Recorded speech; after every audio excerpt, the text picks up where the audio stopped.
ashram of Sri Ramana at Arunachala drew crowds of devotees on September the 1st to mark the completion of 50 years since Ramana first set foot on the sacred soil of this historic mountain shrine.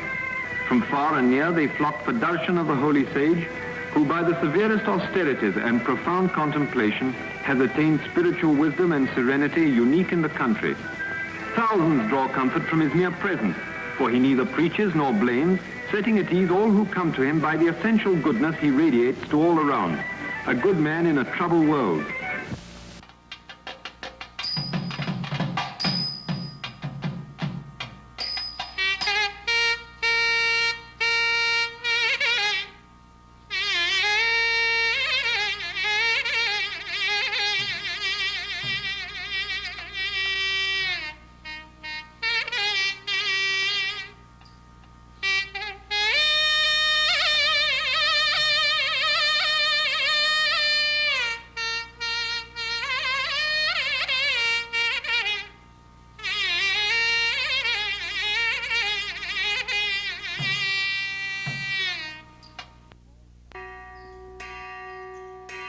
In the small town of Tiruchuri, 30 miles from Madurai in South India, Rudra-Darshan, a celebration of Lord Shiva, is performed annually with great religious fervor.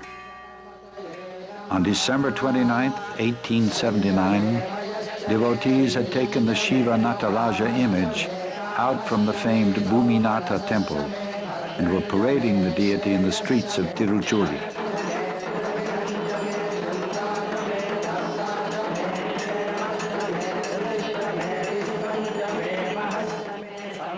Late at night, about 1 a.m., when the festivities were concluding and the image was being carried back into its sanctuary, a small, sharp cry of a newborn babe was heard just outside the temple wall. The boy, Venkataraman, later to be acclaimed by the world as Bhagavan Sri Ramana Maharshi, was born.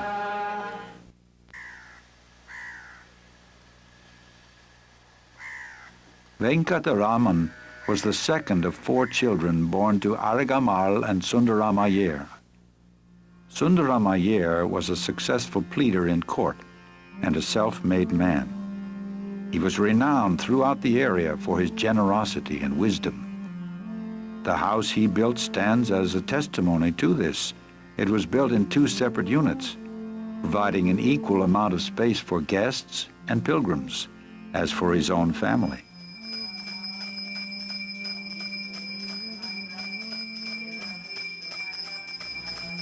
Today, this house is maintained as a shrine where daily worship is performed and pilgrims often visit.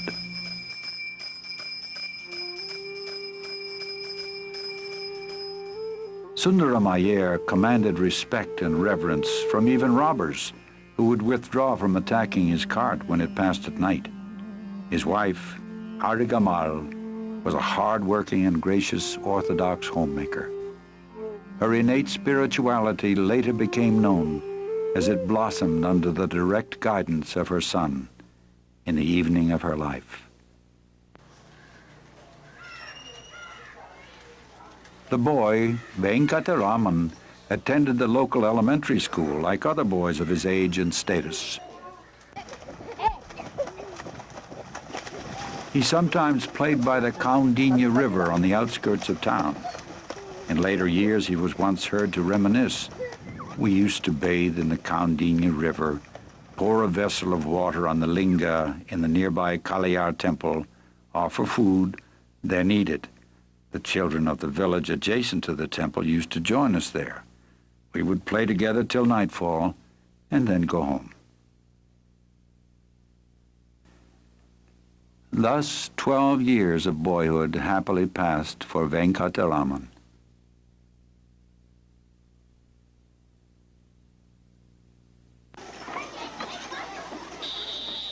In 1891, he was sent for higher schooling to relatives in Dindigul, where he attended Dindigul Municipal High School.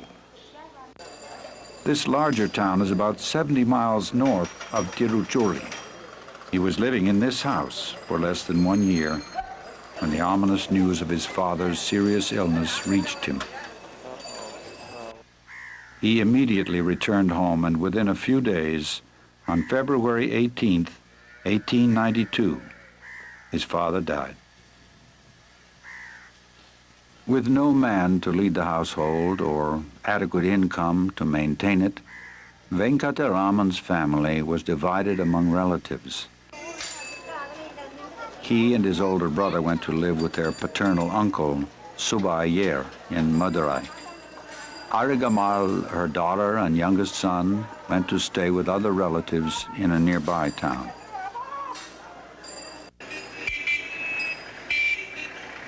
Madurai, which is known for the famous Meenakshi temple, is a large, bustling city. Venkataraman first joined the Scots Middle School, and by the time he advanced to the American Mission High School, it became clear to all that this boy would never be a scholar. He preferred games and athletic activities. If it wasn't for his amazing retentive memory, the neglect he showed toward his studies would have definitely alarmed his guardians.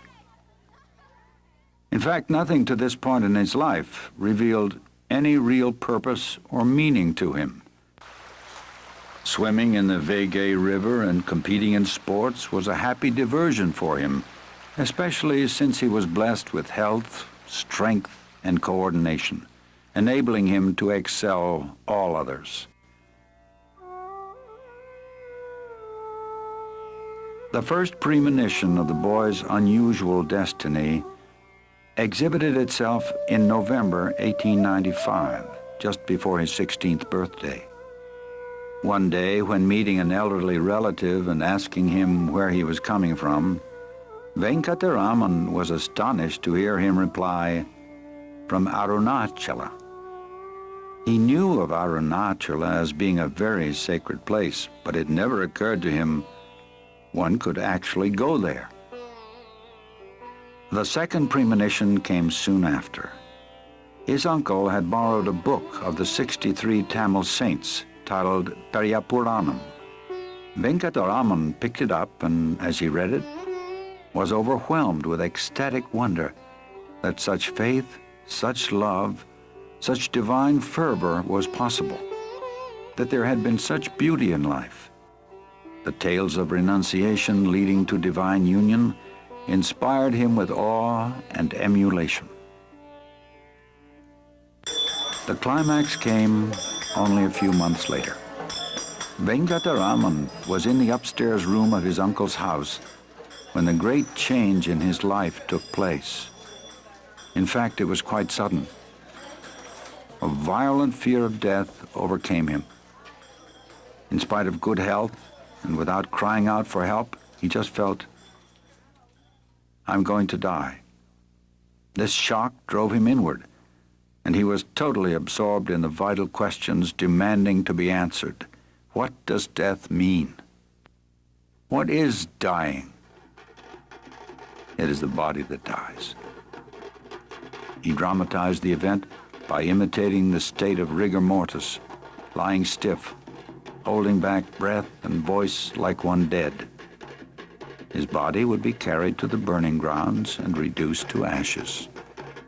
Yet he thought, I still feel the full force of my personality and even the voice of the I within me, apart from the body. He experienced that he was the supreme spirit transcending the body. The body dies, but the spirit cannot be touched by death. He was granted the certainty that he was the deathless spirit. From that moment on, the I, or self, focused attention on its source, which is the self and substratum of all existence, and his absorption in it remained unbroken. Whether talking, reading, or doing anything else, he was always centered within, on that supreme self. The permanent awakening of this new awareness within him simply meant the transcendence of his individual I or ego sense and union with God.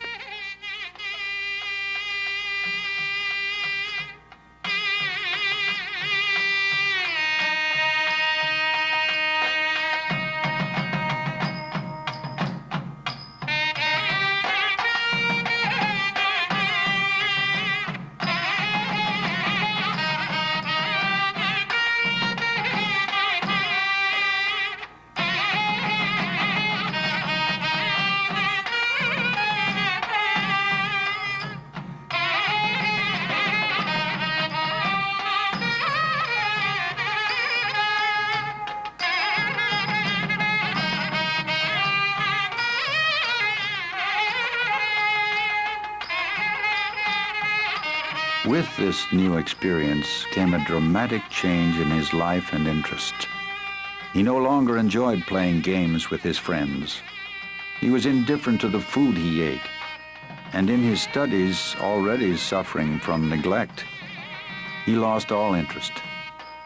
His preoccupation with the flood of divine awareness awakened in him was all but total. If there was anything at all that attracted him, it was the nearby Meenakshi temple. He would now go there every evening and stand for a long time alone, motionless before the images of Shiva or Meenakshi or Nataraja and the 63 saints. As he stood there, waves of emotion would overwhelm him. The crisis came on August 29th, 1896, some 2 months after the awakening. Venkataraman was attempting to write out an English grammar lesson when the futility of the exercise struck him so forcibly that he pushed the papers away, sat cross-legged, and abandoned himself to meditation. His elder brother, sitting nearby and observing this, rebuked him, saying, "What use is all this to such a one?" Recently, he had often scolded him because of his indifference to responsibilities, and pointed out that if he insisted on acting like a renunciate or sadhu, what is the use of staying here and playing the role of a student?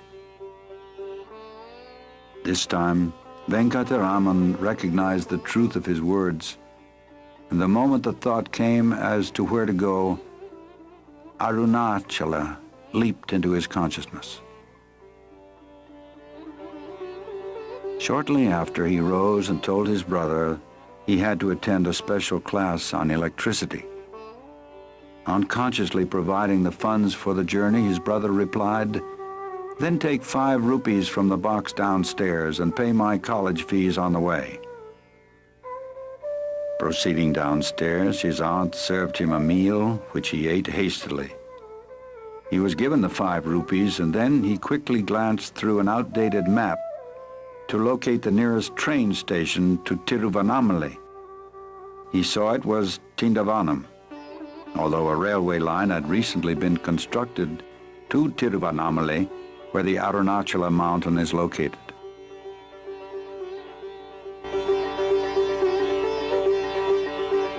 Placing the following note in a cupboard, he left, not for his school, not to pay the college fees, but for the quest.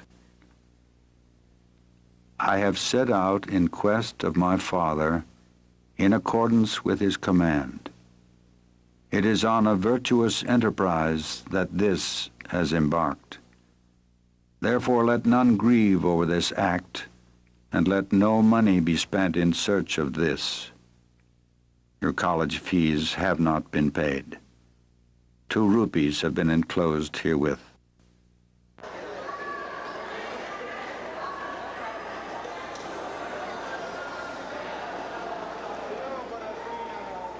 Reaching the train station, looking up the table of fares, he quickly located Tindavanam. Had he looked closer, he would have seen the town Tiruvannamalai, but he was already late for the noon departure. Purchasing his ticket and rushing to the platform, he was relieved to find the train had not even come into the station. Once on his way, Venkataraman sat silent among the passengers, lost in the exaltation of his quest. After passing several stations, A bearded Muslim pundit asked him where he was going. A discussion ensued which resulted in his realizing he could change trains at Villapuram Junction and board another for Tiruvannamalai itself.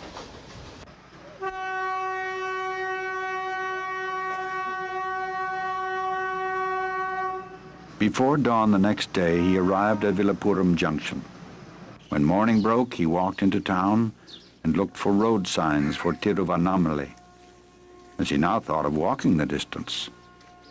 Unable to find his way and feeling tired and hungry, he sat near a restaurant waiting for it to open. After eating, he returned to the railway station and bought a ticket to Mambalapattu, which was as far as his remaining money would take him.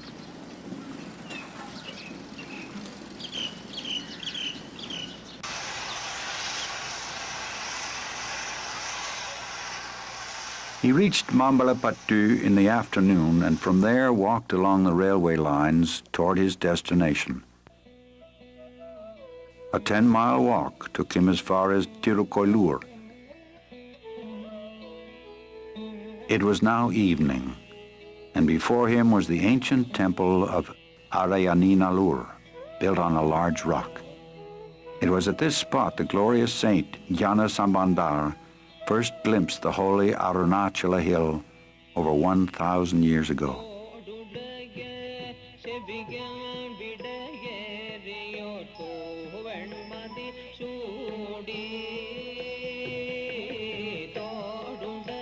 Soon after Venkataraman reached the temple, a priest opened the doors to perform the evening worship. The boy entered, sat in a pillared hall, and immediately beheld a brilliant light pervading the whole temple. After rising and searching to find out from where this light emanated, he soon realized it was from no physical source. He again sat absorbed in meditation, only to be roused by the temple cook, who asked him to leave, for they were locking the temple doors.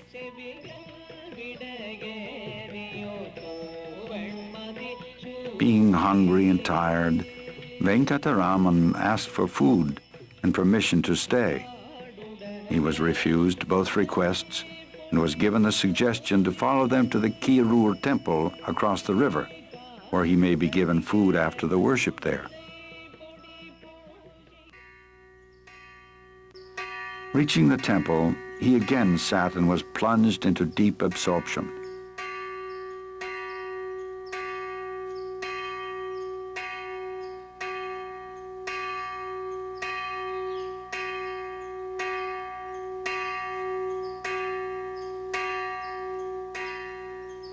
At 9 p.m., the worship was finished and supper was served.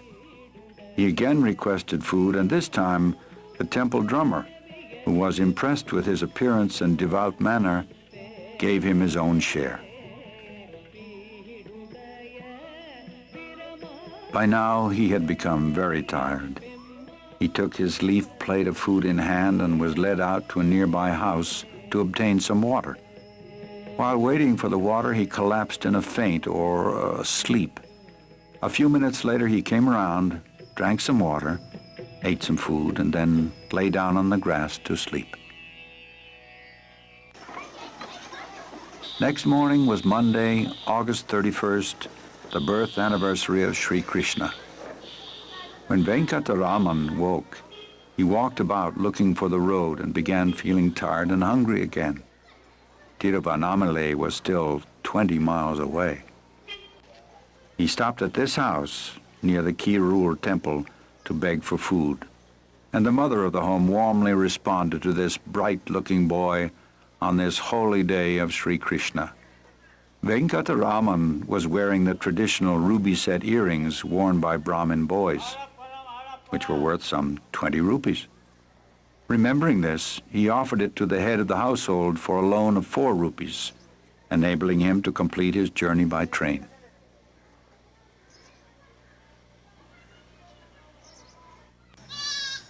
The transaction completed and addresses exchanged so he could later reclaim his property, the pilgrim departed for the train station. He had to sleep that night in the station, for the train to Tiruvannamalai didn't leave until the morning.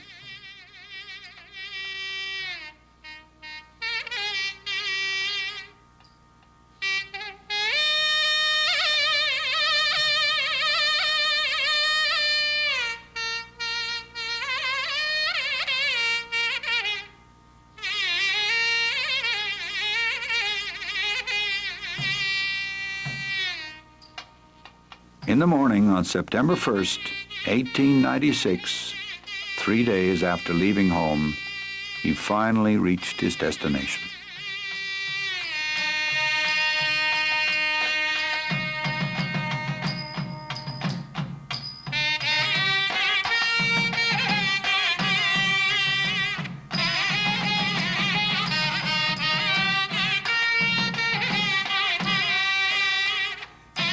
With quick steps, his heart throbbing with joy, he hastened straight to the great temple of Arunachala.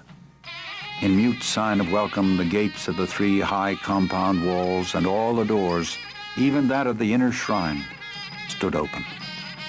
He stood alone in blissful union before the image of his father, Arunachala. The quest achieved, the journey ended.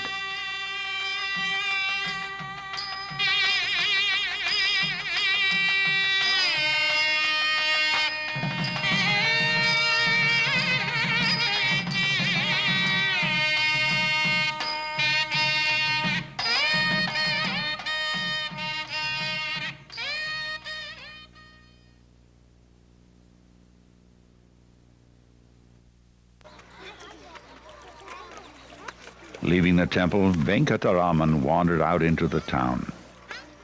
He made his way to Ayankulam tank, into which he threw whatever possessions he had, including about 3.5 rupees in change. That was the last time he ever touched money. Removing his lower garment, he tore off a strip to use as a loincloth and cast the remainder into the tank. Someone, noticing the lad's apparent mood of renunciation, amusingly suggested to him to have the barber remove his hair also. He agreed. Returning to the temple, and just before entering the main gate, a short, hard shower of rain burst down on him. This rain bath, he thought, was sufficient compliance to the scriptural injunction of bathing before taking up the life of an ascetic. All formalities completed, Venkataraman entered the temple and took up his abode in the 1,000-pillared hall.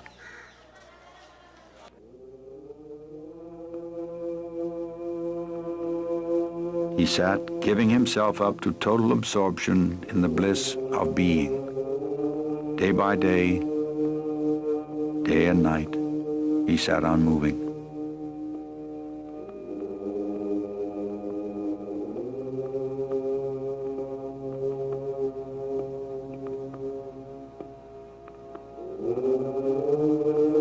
For some weeks he continued so, lost in ecstasy, never speaking.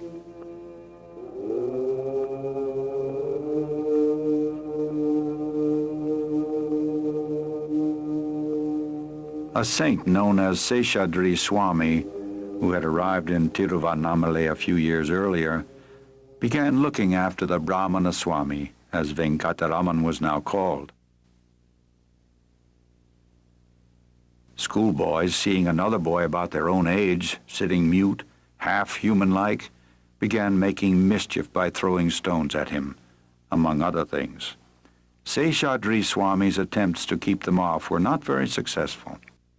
So Brahmana Swami sought refuge in the Patala Lingam, an underground cellar shrine in the 1,000-pillared hall.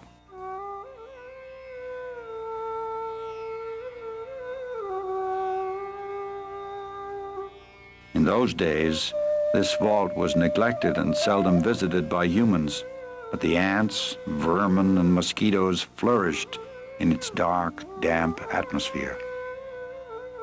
In this corner, they preyed upon the boy's flesh until his thighs were covered with sores that ran blood and pus. To the end of his life, the marks remained. The few weeks he spent there was a descent into hell, and yet absorbed in the bliss of being, he was unmoved by the torment. It was unreal to him. One day a pious man, seeing boys throwing stones into that cellar, became indignant and chased them away. Entering the vault, he was horrified to discover the ill-kept youth who sat unaware of his surroundings.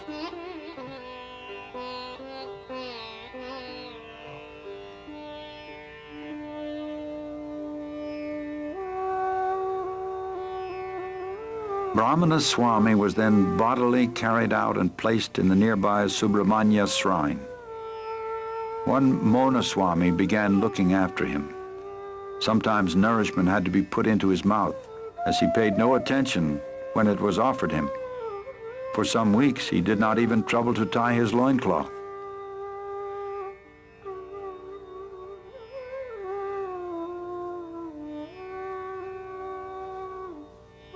After a few weeks, he moved out to the temple garden, then later to the hall of the temple vehicles, later again under a tree near the temple wall.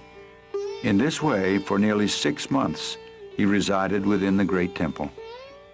He remained almost always completely absorbed in a blissful trance.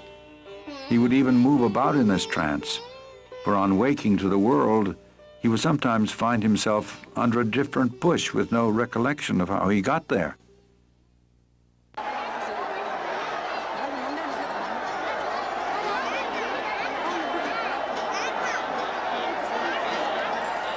The festival of Kartikeya, falling in November or December, would lure thousands of pilgrims to Arunachala annually.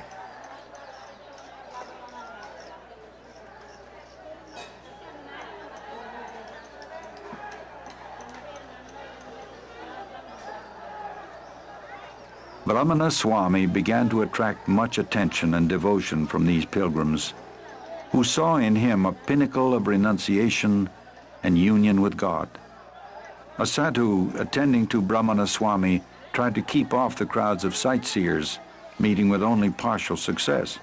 Some time passed with no relief from the onlookers, so another suggested the Swami would be less disturbed if he left the temple and moved to Gurumurtam, a shrine on the outskirts of town.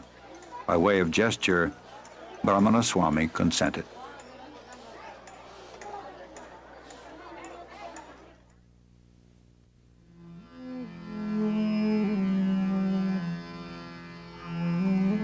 In February of 1897, about 6 months after his arrival in Tiruvannamalai, he left the Arunachala temple for Gurumurtam. There was no change in his mode of life. He would sit in this shrine, his mind and senses merged in the divine. He would eat only 1 cupful of food daily and never speak. Others thought he was observing a vow of silence, but it was not so. He simply had no desire to speak or attend to the needs of his body. His hair grew long and matted. His body was crusted with dirt, and because of lack of nourishment, he had difficulty raising himself when he needed to go out. It was here that a sincere devotee, Brahmana Swami, attached himself to the young sage. He consecrated the rest of his life to his service, remaining his attendant for 21 years.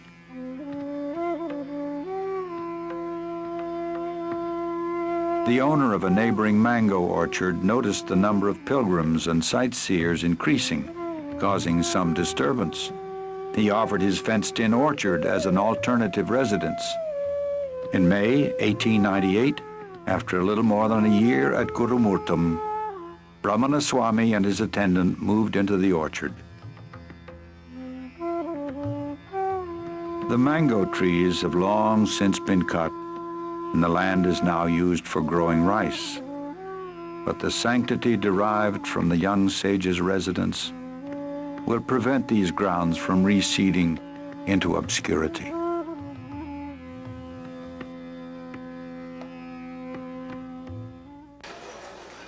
About the time Venkataraman moved to the orchard, his uncle in Madurai died.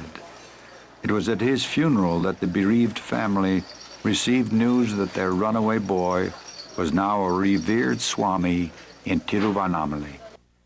Arunachala anxiously sent her late husband's other brother, Neliyappa Iyer, to bring the boy back.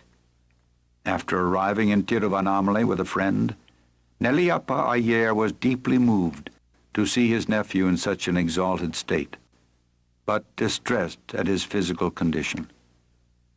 He pleaded with the boy to return to his family.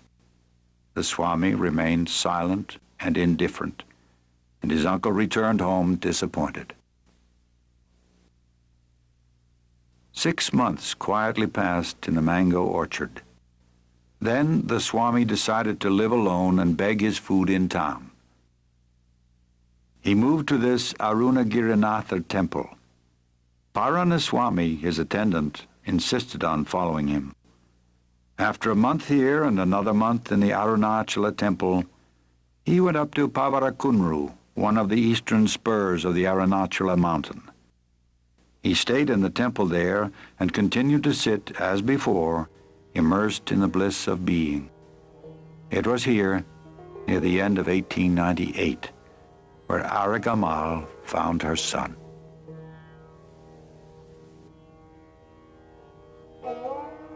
The mother walked up the stairs to her son's abode, and she immediately recognized him, despite his wasted body and matted hair.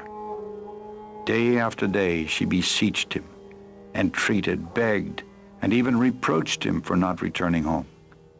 The boy sat unmoved. In final desperation, she burst into uncontrollable tears. The boy walked away lest his compassion should show and give her false hopes. In the end, he wrote on a piece of paper, "The ordainer controls the fate of souls in accordance with their prarabdha karma. Whatever is destined not to happen will not happen, try as you may. Whatever is destined to happen will happen. Do what you may to prevent it. This is certain. The best course, therefore, is to remain silent." The mother resigned herself to his firm resolve and left.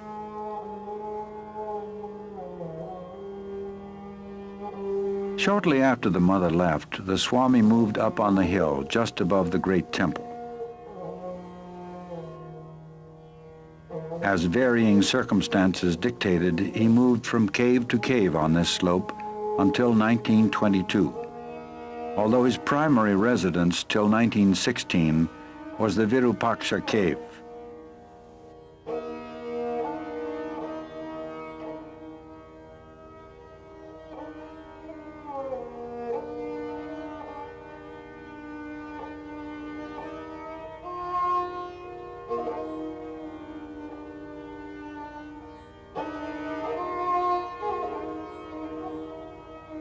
This dwelling that contains the remains of the 13th century saint Virupaksha has a small stream running next to it. Unfortunately, in the summer months, the cave becomes oppressively hot and the stream dries up. During this hot period, the Swami and his followers would move to the nearby mango tree cave, which was somewhat cooler and had adjacent to it a perennial supply of water.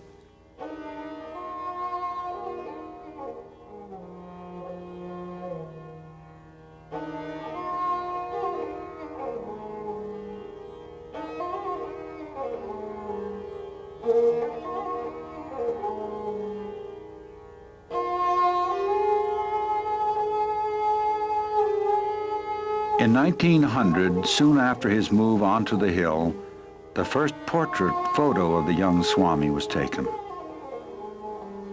We see a beautiful youth, almost childlike in appearance, yet radiating the strength and profundity of a sage.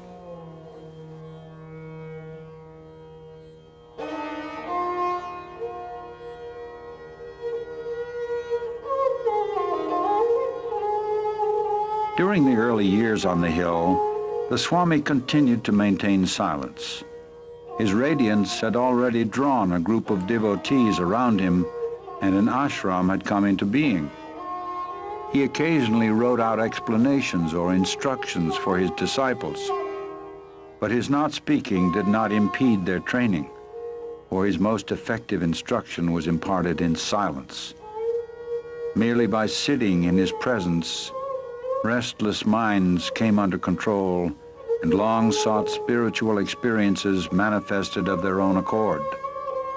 This penetrating and transforming silence became the hallmark of the young sage. The first Western visitor, F.H. Humphreys, an English police officer, described its effect in a letter to a friend in England. On reaching the cave, we sat before him at his feet and said nothing. We sat thus for a long time, and I felt lifted out of myself.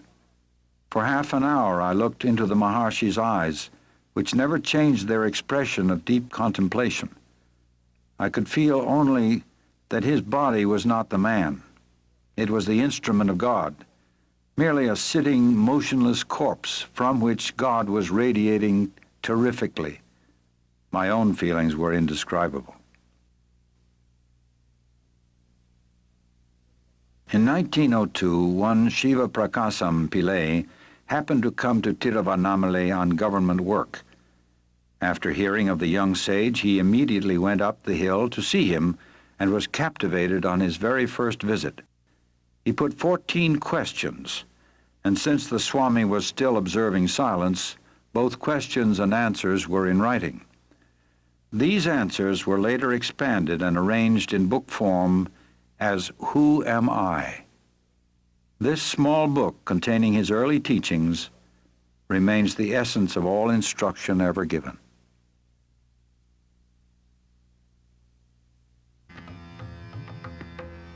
Altogether outstanding among the early devotees of the Swami was the great scholar and ascetic popularly known as Ganapati Muni. He was a man of towering ability, a child prodigy in Sanskrit, a phenomenal memory, a man of intense sincerity, natural humility, and devotion.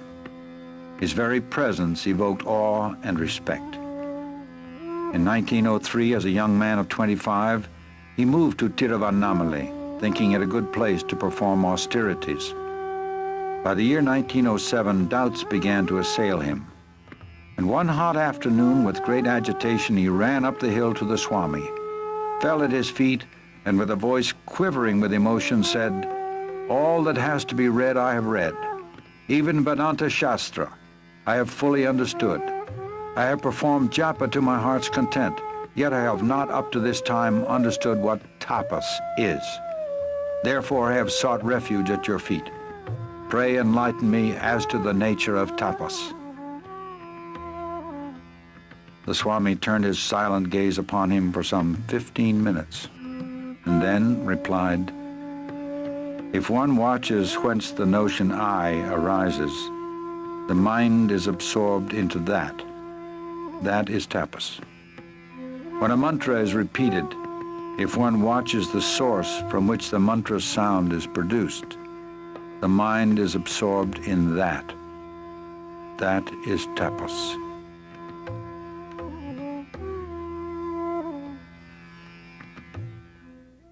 These instructions and the overwhelming grace he felt emanating from the Swami filled him with unspeakable joy. He began composing Sanskrit verses on the Swami and declared to all that henceforth the Swami is to be addressed as Bhagavan Sri Ramana Maharshi. Immediately the name Ramana came into use, so also did the title Maharshi, which means great seer. But gradually the epithet Bhagavan began to prevail among his devotees. It simply means divine.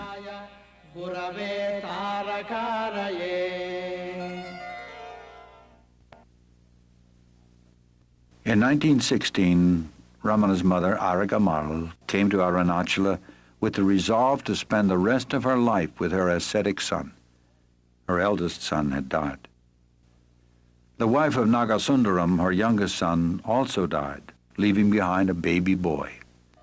Nagasundaram left his son with his childless sister, Alamelu, joined his mother and sage brother, and donned the ochre robes of a renunciate. Soon after his mother's arrival, Ramana moved from Virupaksha cave to Skanda ashram, a little higher up the hill. Mother took charge of the ashram kitchen and received intense training in spiritual life from her son, whom she now came to look upon as a divine being. During her last years at Skanda ashram, she intuitively realized that her salvation depended on her son, who was now her sole refuge.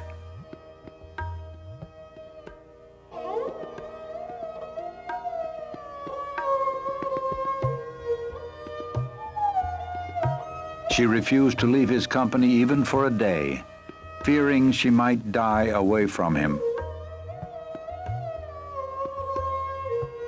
She told him, "It doesn't matter if you throw my dead body in the thorny bushes, but I must die in your arms." And in his arms she was on that fateful day of May 19th, 1922. And by his special touch, she attained the final state of absorption in the heart before she breathed her last.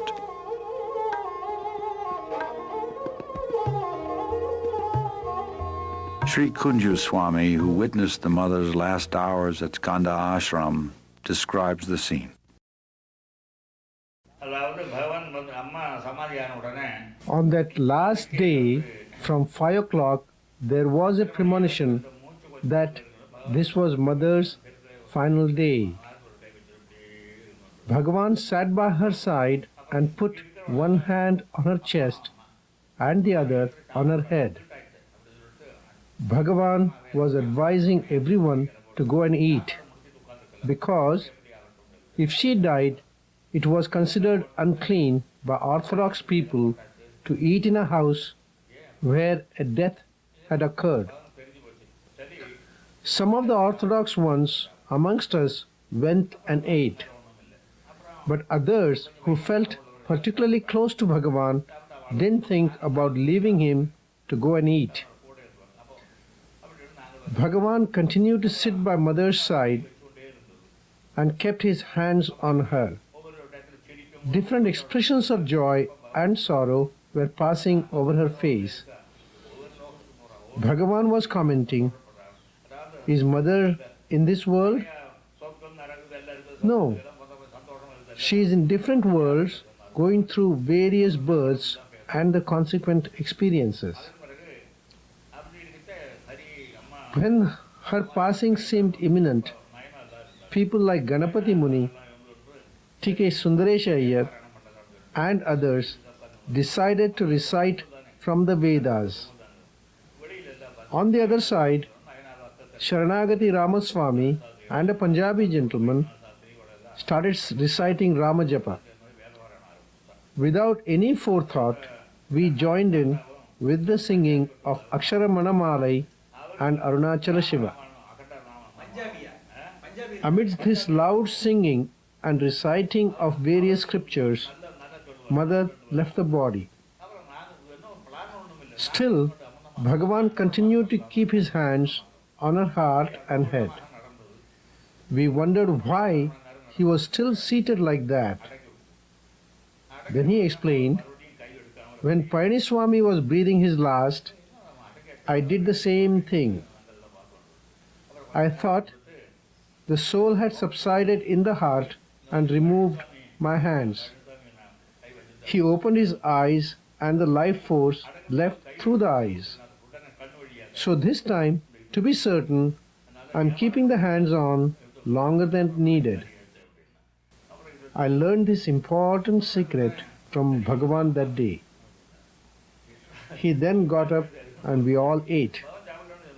After eating, we gathered again near the body without any feeling of pollution. Ganapati Muni had raised the question about the possibility of a woman attaining the state of realization in Ramana Gita.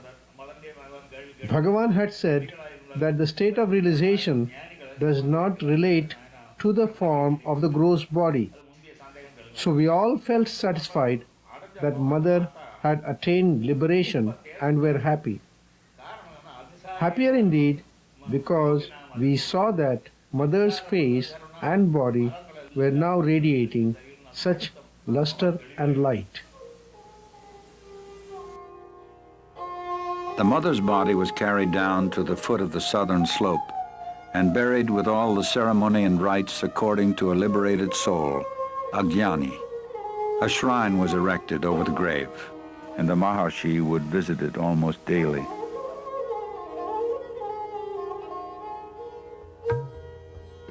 His brother took up residence there, and on one occasion a few months later, the Maharshi came down and settled there too. The devotees from Skanda Ashram followed him, and thus was founded Sri Ramana Ashramam.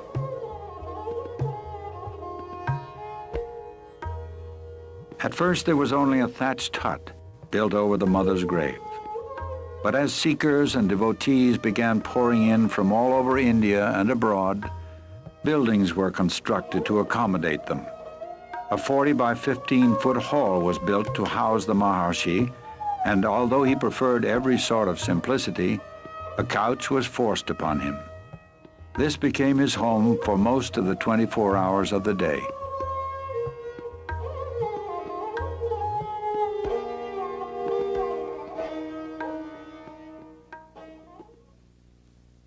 He adhered to a punctual routine, which included going out for a stroll twice a day. At these times he would walk up on the slopes of his beloved Arunachala hill, and if any attachment to anything could be said of him, it was surely an attachment to the hill. He loved it and said it was God himself, the spiritual heart or center of the earth. He seemed to never be so happy as when wandering around its slopes, and once remarked that there was not one spot on the hill where he had not set his foot. He also encouraged devotees to walk around the 8-mile circumference of the hill, as it has been well known from ancient times to be a very potent spiritual exercise. Generally, the Maharshi appeared to be indifferent, a witness to what was going on around him. Nevertheless, he was always aware of what was happening and seemed to be very particular about certain matters. First of all, he insisted that he should be accessible to devotees and visitors at all times, even on the day of his death when he had no strength to even hold his head erect. He asserted that devotees should not be prevented from seeing him. He was also very keen that visitors should be fed immediately upon their arrival, and food should be well cooked and nutritious.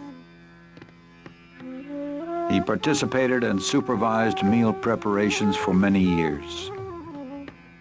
The Maharshi was adamant that no preferences should be given to him in way of food or conveniences. If it is good for me, it must be good for all, he would say when some special food preparation or medicine was offered him. He would then make the attendants distribute the item to everyone present before he would take it himself.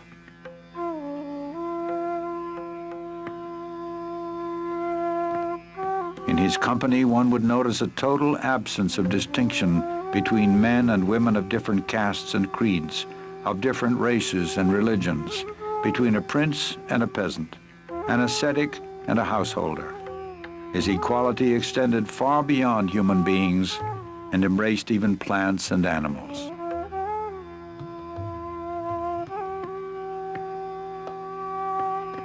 His love for and affinity with animals can be compared only to that wonderful child of Christ, St. Francis of Assisi. They all came to him, dogs, snakes, monkeys, crows, deer, peacocks, chipmunks, and cows, to name a few.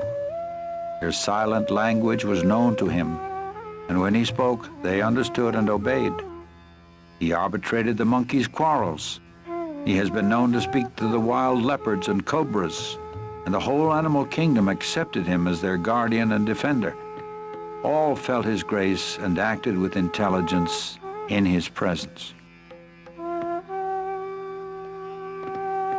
He considered every living creature as equal, and those who came to him deserved an equal share to the land and resources of Ramanashramam. He often mentioned that this was their territory all along, and we humans have just come and occupied it. If they could speak, they would claim their rights as well. Besides this, he maintained that every creature, from man down to the smallest insect, was an equal manifestation of the Supreme Self, the imperishable One. And even an animal can progress spiritually and on rare occasions attain liberation. This was demonstrated in the life of the cow Lakshmi. For over 20 years she lived in the ashram and exhibited a rare devotion to Bhagavan and intelligence in all matters. Bhagavan fully reciprocated her gentle devotion, and on her last day, when her end was near, he went to her. "Amma, mother," he said, "you want me to be near you?" He sat down beside her and took her head in his lap. He gazed into her eyes and put his hand on her head and also over her heart. Holding his cheek against hers, he caressed her. Satisfied that her heart was pure and centered on God, he left her. Shortly after, she left her body quite peacefully. She was buried with full ceremony, and a stone bearing her likeness was erected over her grave. An epitaph written by Bhagavan was engraved thereon, stating that, in fact, she attained final liberation on that day.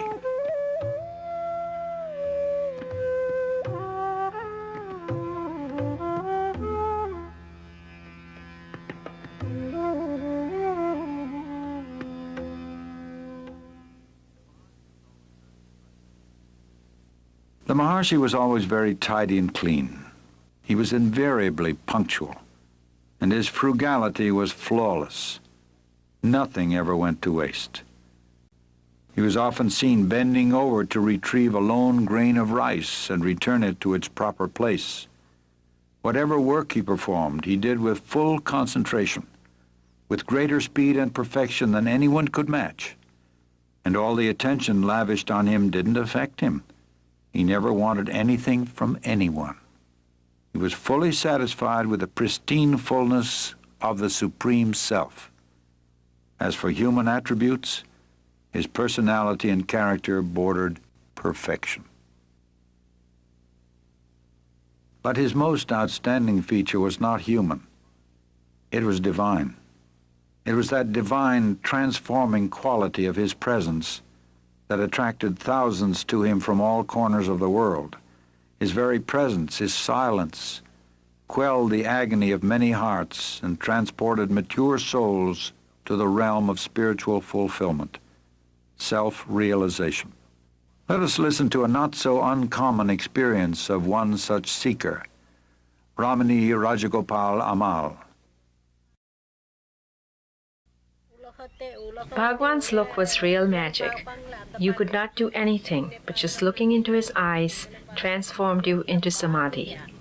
Everyone in the hall used to feel Bhagwan was looking at them alone. This is the true experience of each one of us. In his inimitable way, he was giving the glance of grace to each and everyone seated in the hall. Bhagwan's look used to take us deep into samadhi. Just by looking into his eyes, you came to know what meditation is. This is the common experience of all devotees. You ask anyone, and you will get the same reply. Once he gave me such a look, and for a very long time I was absorbed in samadhi.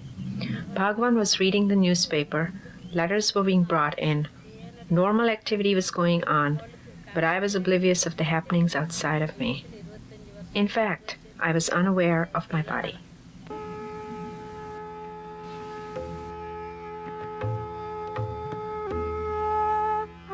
The sincere seekers flocked to him, and the intensity of their sincerity was reciprocated in full in an unseen manner, known only to the seeker.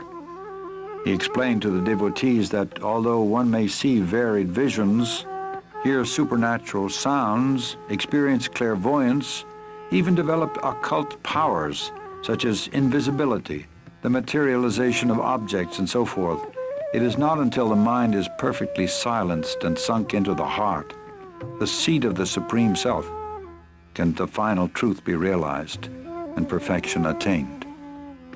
With or without visions, his guidance would take them beyond the limitations of body and mind and awaken the pure awareness of the self in the heart. Professor N.R. Krishnamurti Iyer, an ardent senior devotee of the Maharshi, recalls his experiences while sitting before the Master in 1934. For a number of hours. Sometime about the midnight, I never moved about. I simply stayed where I was. I was unconscious of what things are happening around.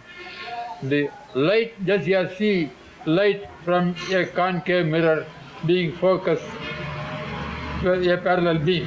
When you project on a concave mirror, it is focused on a point, focal point. That focal point was the heart. At that focal point, all that light was drained. The heart was open. The Kundalini Shakti was completely sucked into that heart. That was seat of Arunachala, Ramana. And there, when the open, usually heart is closed. The heart open, I never knew any of these things. I have never read any theory. These are all practical experiences. When throughout the night, immediately, there gushed forth a flood of nectar from the heart.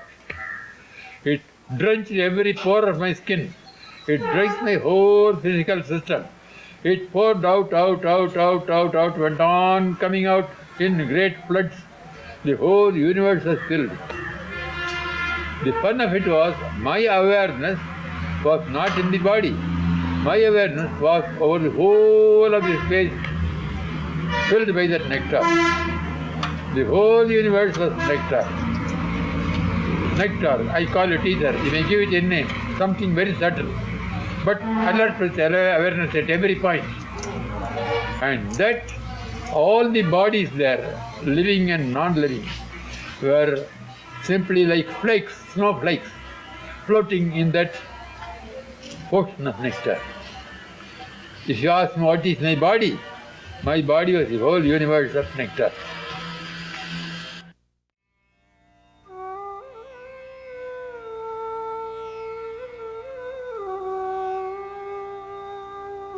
By his look and the power of his presence, he effected subsidence of the mind and the experience of the one perfect reality. He often said that the true teaching was in silence, but this does not mean verbal expositions also were not given. And although he authorized many different methods of spiritual practice, he, however, laid the greatest emphasis on the path of self-inquiry.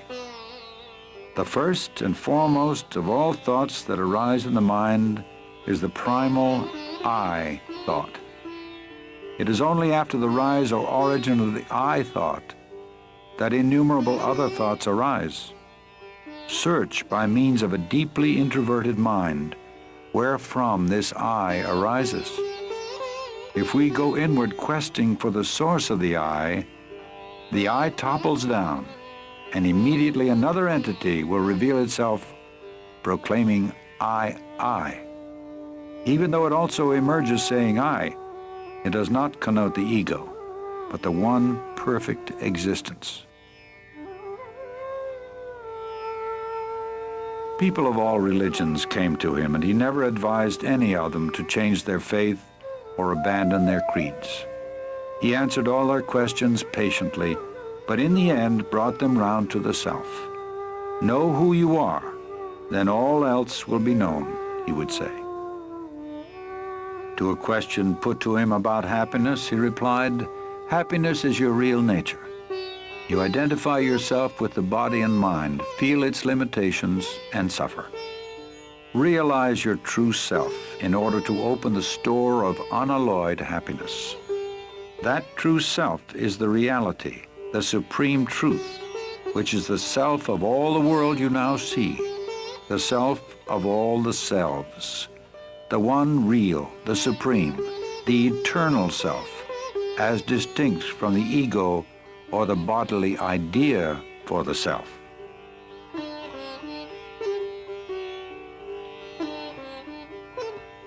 He never advised anyone to renounce their families or move to the forest. The obstacle is the mind, he would say. It must be got over whether at home or in the forest. And why should your occupation or duties in life interfere with your spiritual effort? By giving up activities is meant giving up attachment to activities or fruits thereof, giving up the notion, I am the doer. The practice of his teaching doesn't require outward rituals or ceremony. It takes one straight to the source of one's own being, which is the source from whence all religions spring and must ultimately resolve. It can be practiced by men and women of all walks of life, regardless of their environment.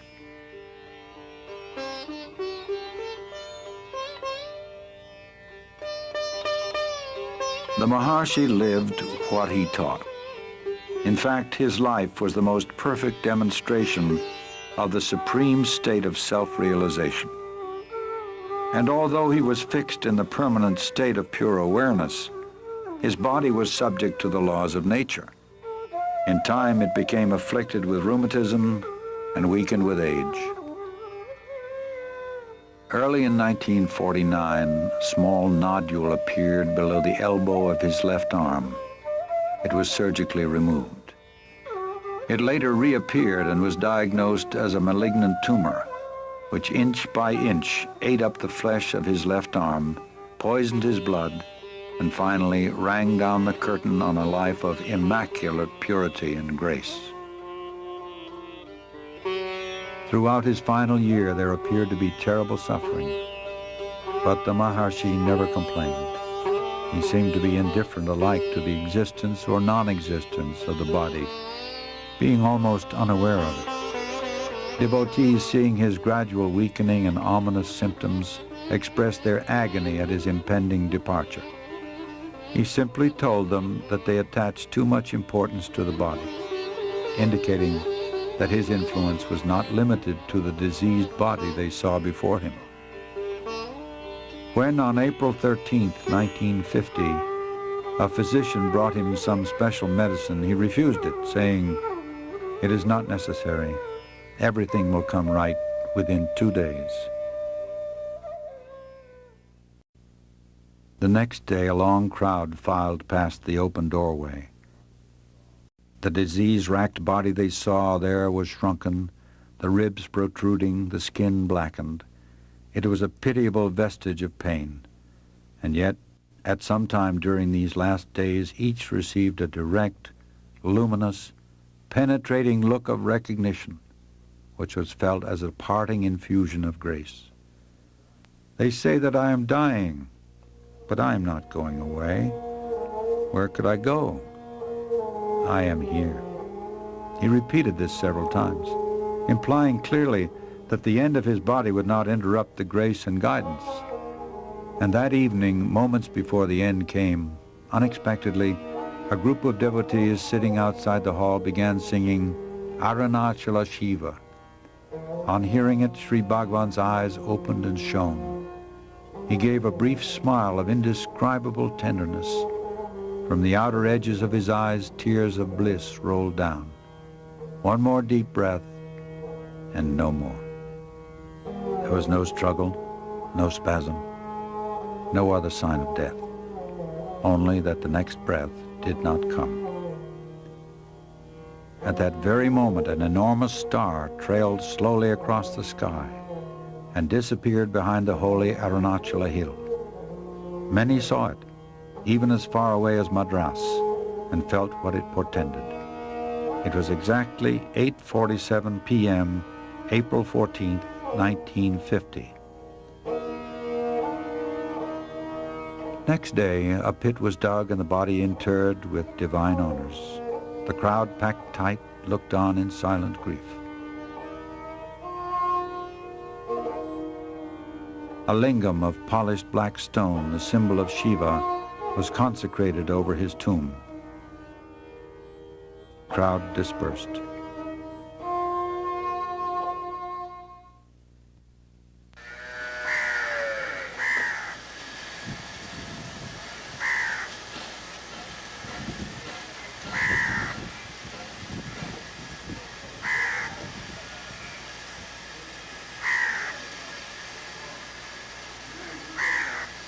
After the first shock of bereavement, devotees slowly began to be drawn back to Tiruvannamalai.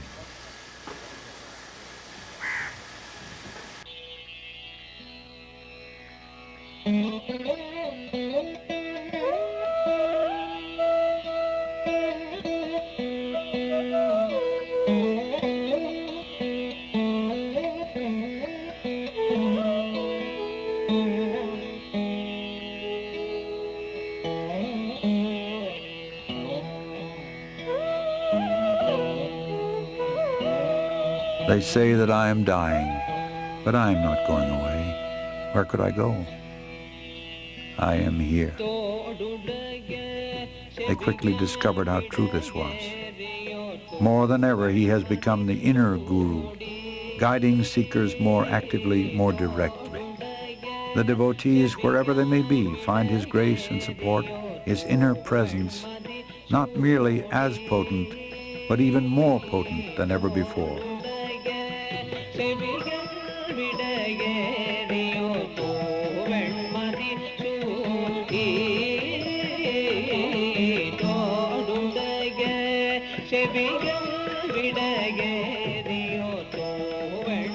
And since the disappearance of his bodily form, his name and fame have been growing day by day.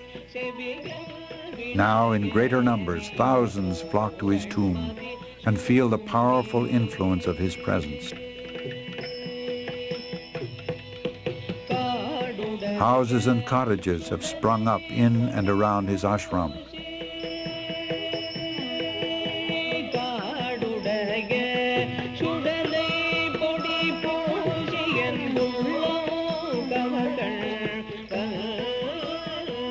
The temple built over the mother's remains has become surcharged with a palpable spiritual force.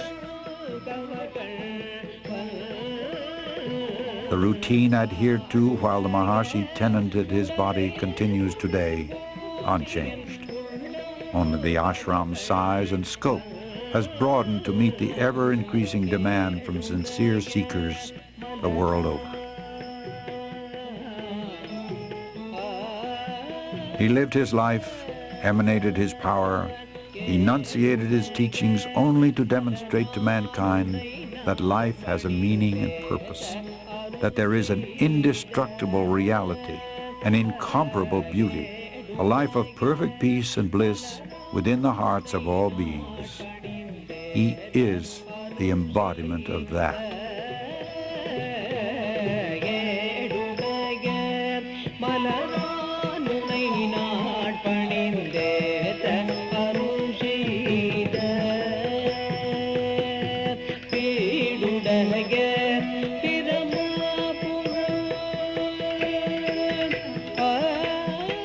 A visit to Sri Ramana Ashramam intimately binds one to the divine presence of Bhagavan Sri Ramana Maharshi.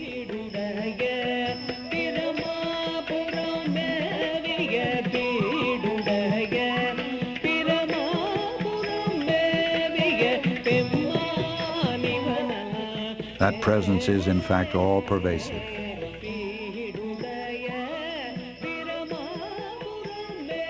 It is here and now. It is the self of all.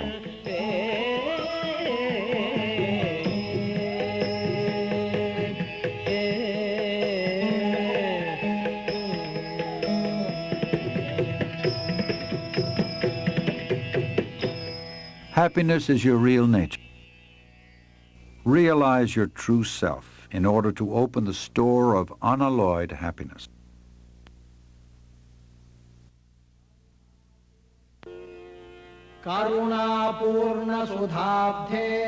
Ocean of nectar full of grace, engulfing the universe in thy splendor, O Arunachala, the Supreme itself, be thou the sun and open the lotus of my heart in bliss.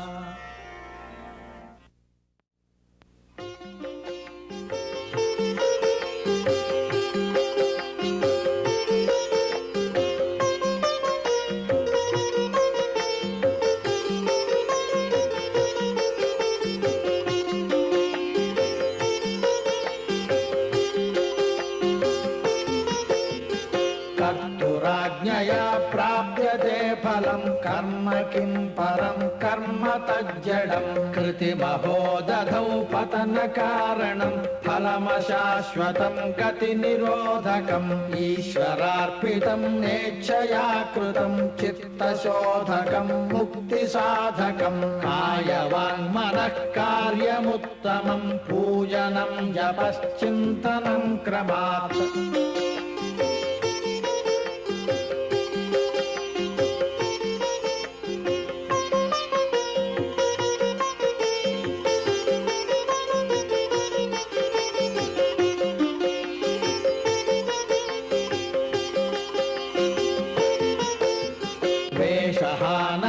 स्वात्मदर्शनम् ईशदर्शनं स्वात्मरूपतः आत्मसंस्थितिः स्वात्मदर्शनम् आत्मनिर्भयादात्मनिष्ठता ज्ञानवर्जिता ज्ञानहीनचित् ज्ञानमस्ति किं ज्ञातुमन्तरं किं स्वरूपमित्यात्मदर्शने अव्यया भवा पूर्णचित्सुखम्